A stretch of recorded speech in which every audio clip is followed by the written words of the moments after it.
ॐ गजाननं भूतगणादिसेवितं कपीतजम्बूफलचारुभक्षणम् उमासुतं शोकविनाशकारकं नमामि विघ्नेश्वरपादपङ्कजम्।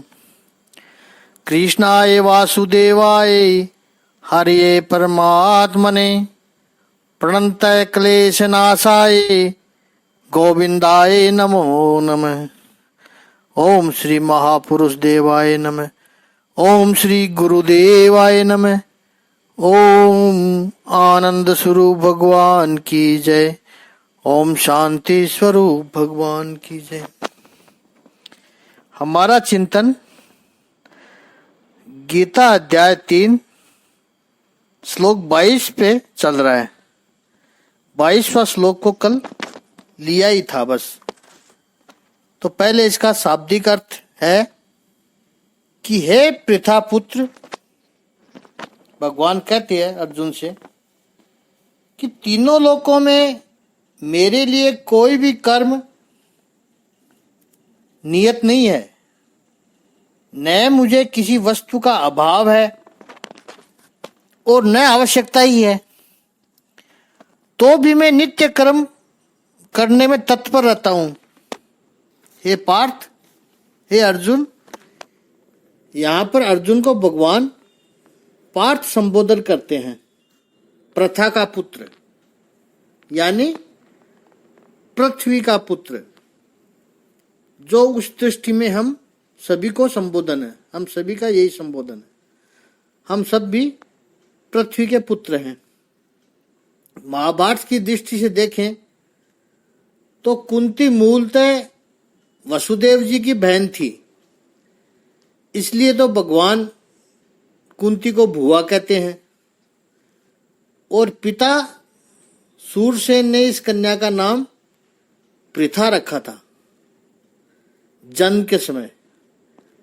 फिर सूरसेन ने इस कन्या को यानी पृथा को अपने मित्र राजा कुंती भोज को गोद कर दिया, दत्तक दे दी कुंती भोज को।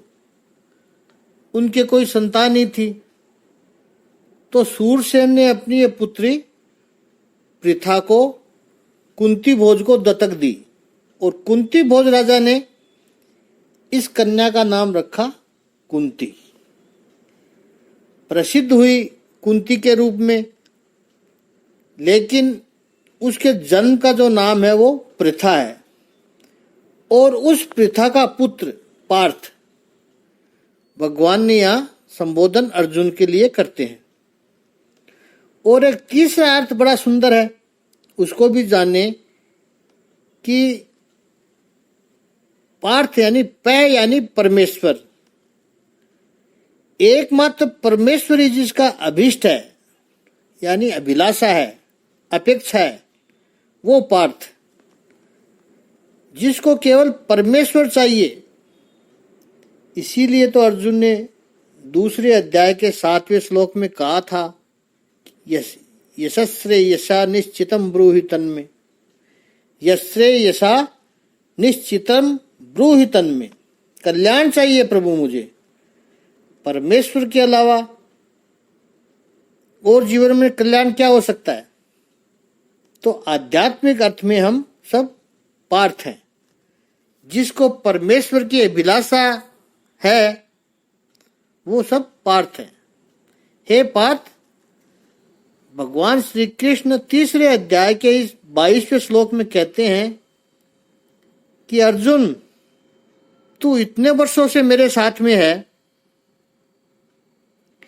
तू देख रहा है मेरे जीवन को कि मैं निरंतर व्यस्त रहता हूं, मैं निरंतर कर्ममय रहता हूं, कर्मशील रहता हूं। क्यों? क्या मुझे कुछ चाहिए? क्या मुझे कोई अभिलाषा है? तो मैं क्यों कर्म कर रहा हूं? कोई भी मनुष्य कर्म करता है तो या तो उसे कुछ चाहिए, कुछ अपेक्षा होती है, फल की अभिलाषा होती है, इसलिए कर्म करता है। भगवान कहते हैं अर्जुन, क्या मुझे कोई कर्म की अभिलाषा है, और लोग दूसरा कर्म क्यों करते हैं कि वो कहते हैं कि हमें चाहिए कुछ भी नहीं, कोई कर्म में अपेक्षा नहीं है हमारी, लेकिन उनको लोगों की वाई चाहिए, प्रतिष्ठा चाहिए, उसके लिए करेंगे।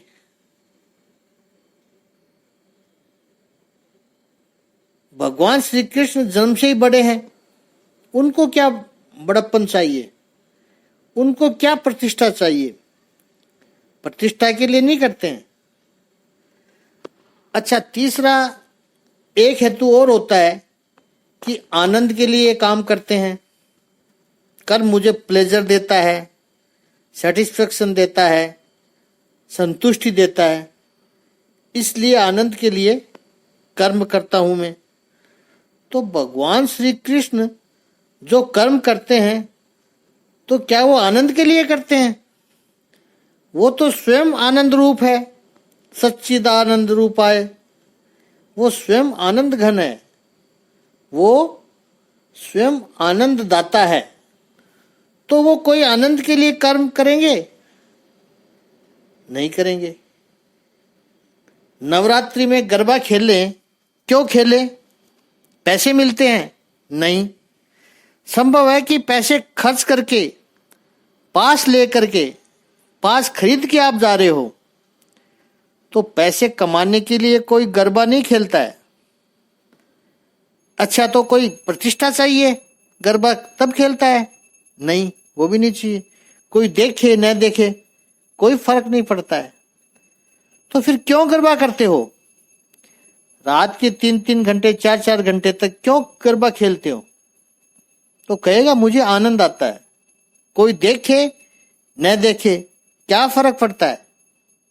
कोई प्रशंसा करे न करे क्या फर्क पड़ता है? मुझे आनंद आ रहा है, इसलिए मैं गरबा कर रहा हूं।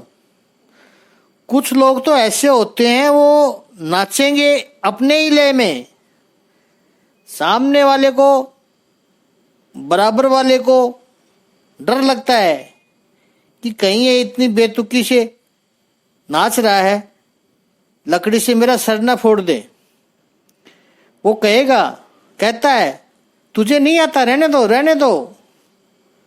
वो कहता मुझे आनंद आता है इसमें, बस हम रिदम में नाचे न नाचे, लोगों के साथ मैच हो रहा है नहीं हो रहा है, हमें अपनी धुन में ही आनंद आता है।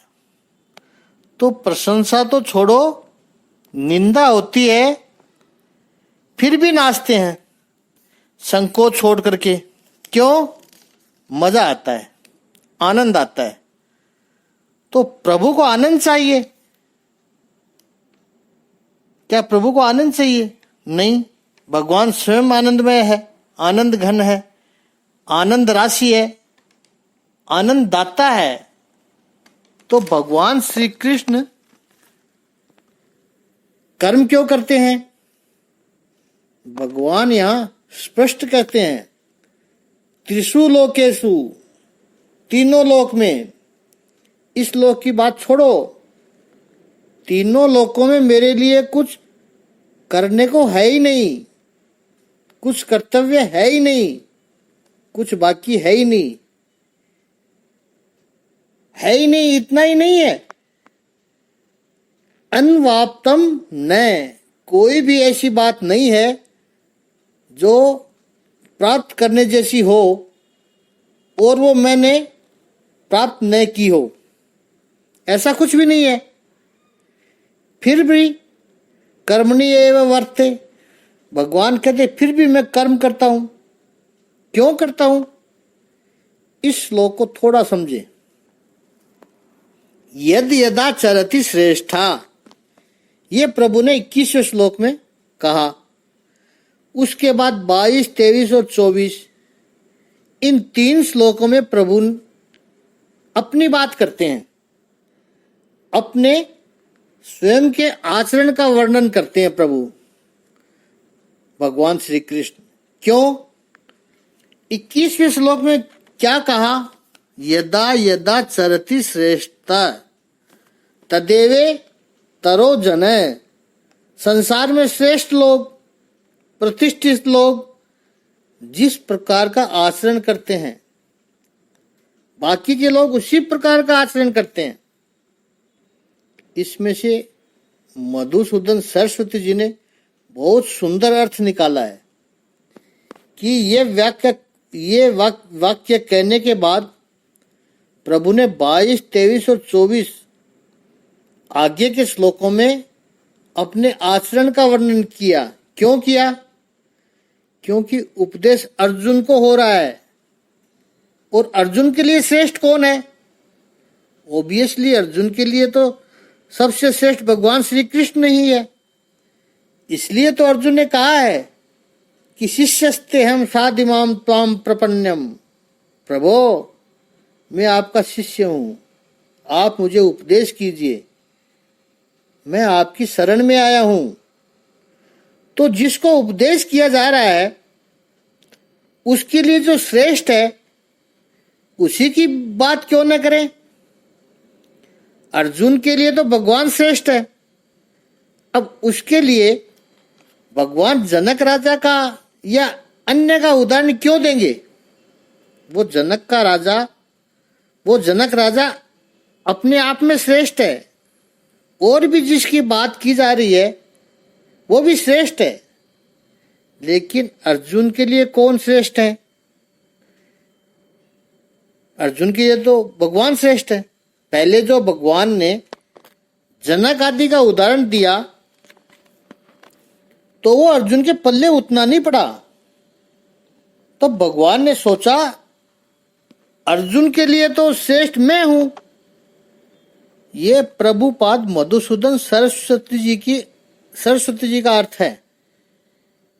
इसलिए भगवान श्री कृष्ण ने इन 3 श्लोकों में अपने आचरण की बात कहकर अर्जुन को ऐसा आचरण करने की प्रेरणा दी कि मुझे कुछ भी करने जैसा नहीं है, फिर भी मैं कर्म करता रहता हूं। ऐसा कुछ भी नहीं है जो मुझे प्राप्त करना हो। इसलिए देखिए, फर्क भी देखिए। जनक राजा का दृष्टांत दिया था प्रभु ने 3 अध्याय के 20वें श्लोक में। वहां पर प्रभु ने कहा था संसिद्धिम आस्थिता, ये कहा था। उन्होंने संसिद्धि के लिए भी किया, अर्थात सम्यक सिद्धि। जनक राजा ने सम्यक सिद्धि के लिए भी कर्म किए। श्रेष्ठ सिद्धि क्या है? मोक्ष। तो उन्होंने मोक्ष प्राप्ति के लिए भी किया। और लोक संग्रह मेवापी, लोक संग्रह के लिए भी किया। वो जो संसिद्धि आस्थिता शब्द है जो जनक राजा के लिए प्रयोग किया था भगवान ने, वो यहां पर भगवान ने अपने लिए प्रयोग नहीं किया। क्यों नहीं किया? क्योंकि जनक राजा को संसिद्धि प्राप्त करनी थी, लेकिन भगवान श्री कृष्ण को कोई ऐसी सिद्धि प्राप्त करनी है ही नहीं। कोई ऐसी बात नहीं है जो प्राप्त करनी चाहिए और वो प्रभु ने न की हो। वो लेकर ही प्रकट हुए हैं। वो पूर्ण मद है, पूर्ण मिदम पूर्णात पूर्ण मुदच्यते। वो पूर्ण ब्रह्म है। फिर एक ही कारण बचा, तो भगवान कर्म क्यों करते हैं? लोक संग्रह के लिए करते हैं प्रभु।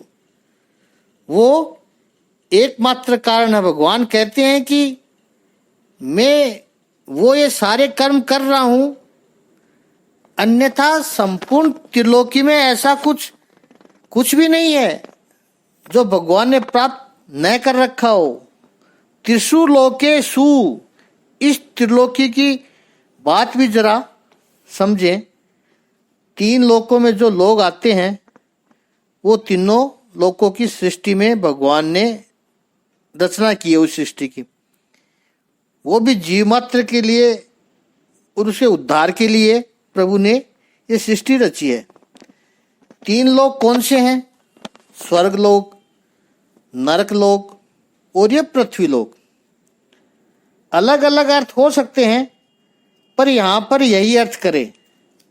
नहीं तो भूर भुवः स्वः ये भी 3 लोक हैं, लेकिन स्वर्ग लोक किस लिए हैं? अच्छे कर्म जिसने किए हो, पुण्य कर्म सत्कर्म जिसने किए होंगे, और पुण्य कर्म का फल भुगतने के लिए स्वर्ग लोक है। स्वर्ग लोक में पुण्य आत्माएं जाती है, पुण्य कर्म किए हैं, उनका परिणाम प्राप्त हो। और नरक लोक किस लिए है?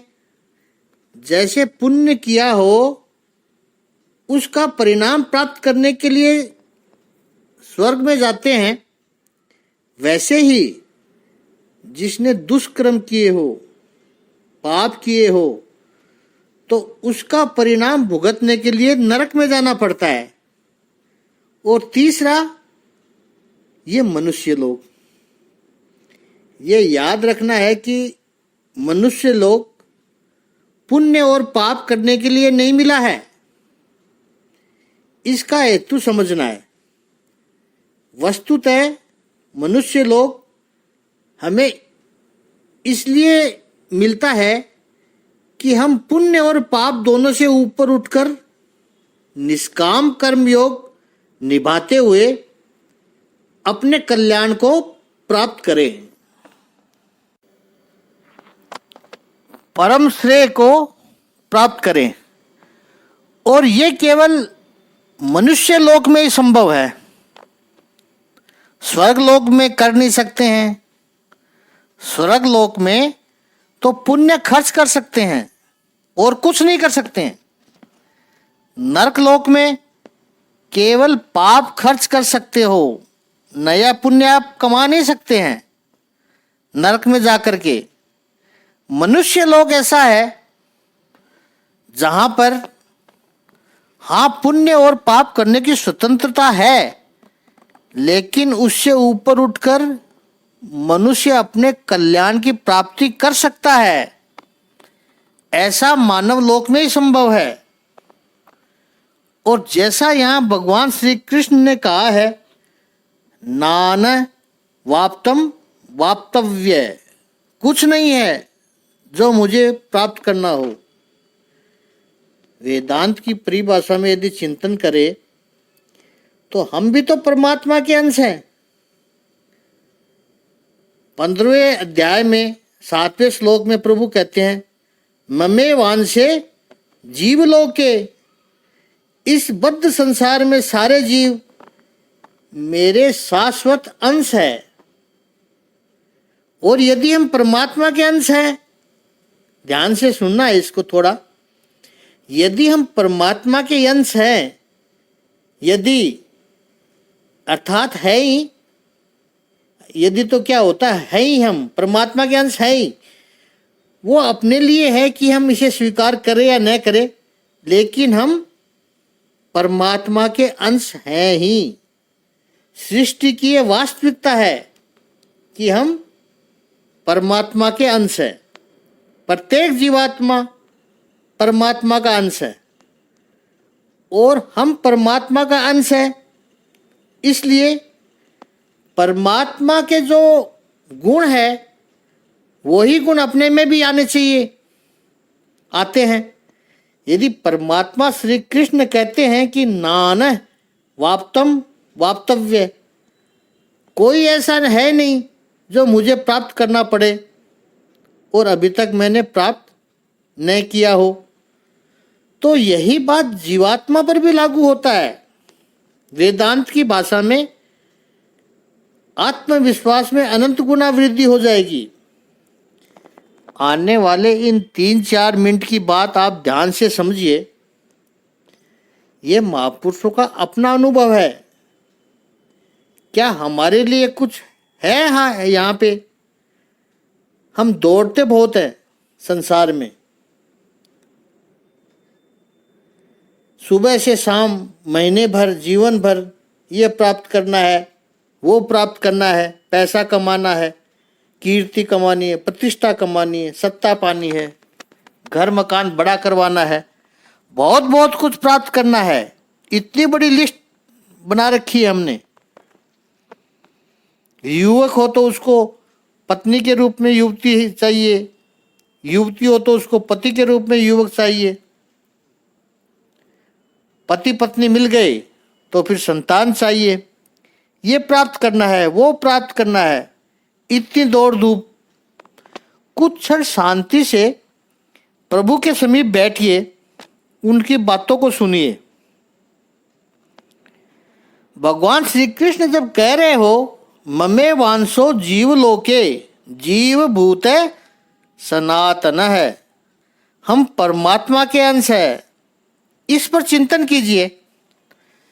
क्या हमारे लिए कुछ प्राप्त करने को है? अब लिस्ट तो बहुत लंबा है हमारा।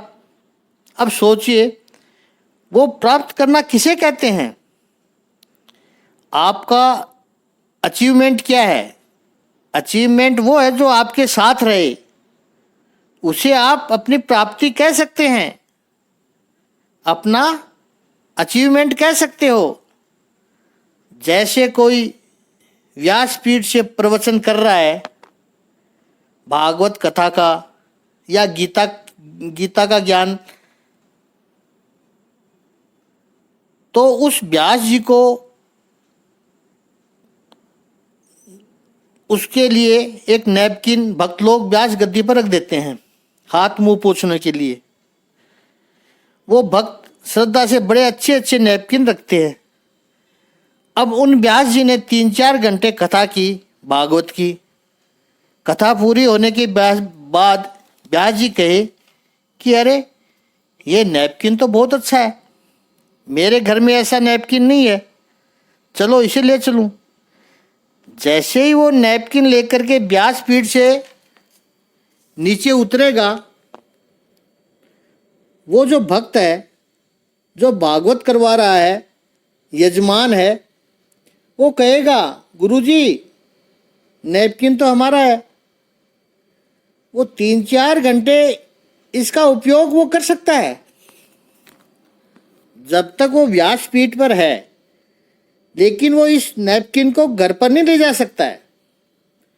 और यदि वो इस नैपकिन को अपने साथ घर पर नहीं ले जा सकता है तो इसका अर्थ है नैपकिन उसकी उपलब्धि नहीं है, यह उसका अचीवमेंट नहीं है।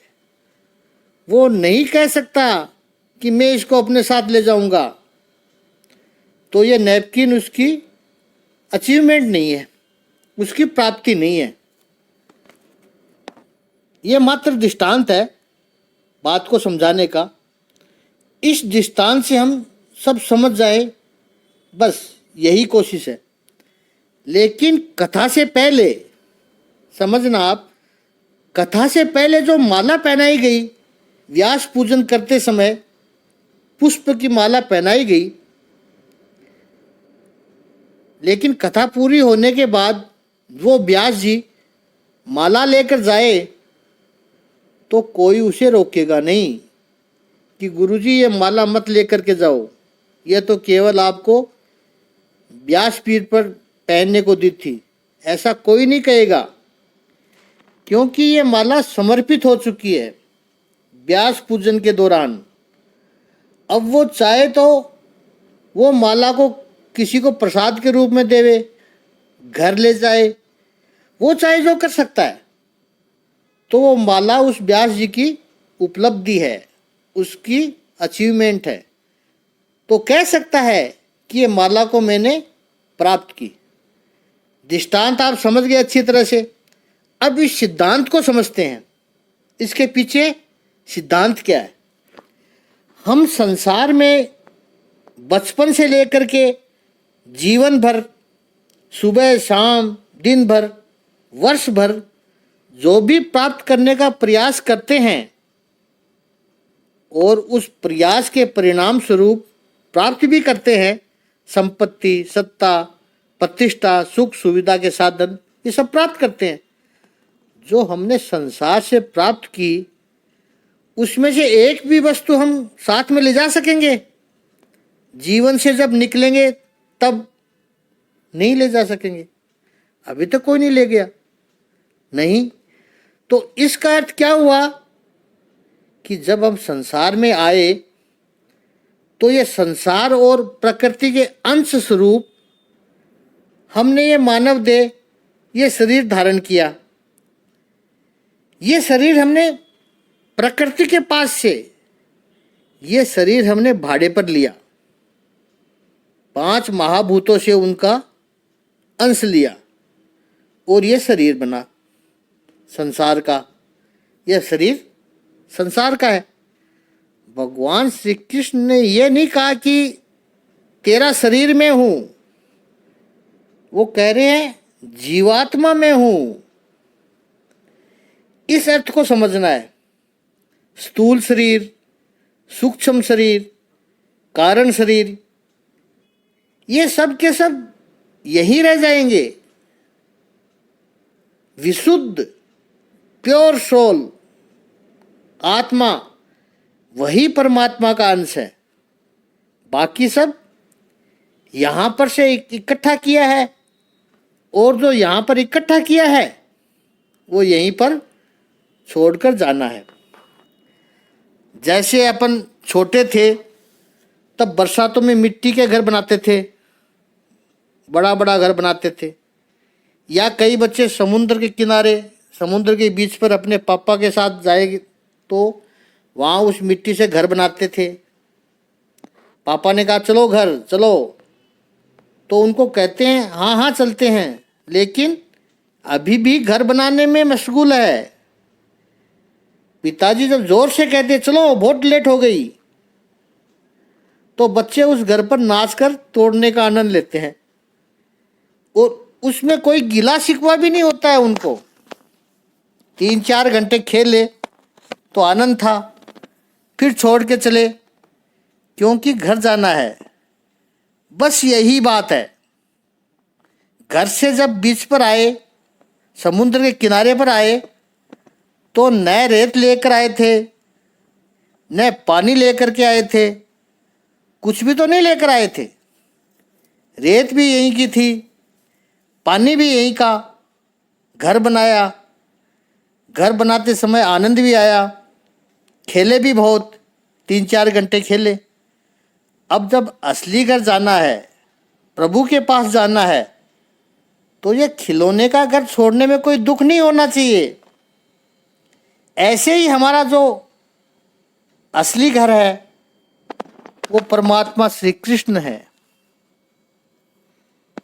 ममे वांसो जीवलोके जीवभूत सनातन।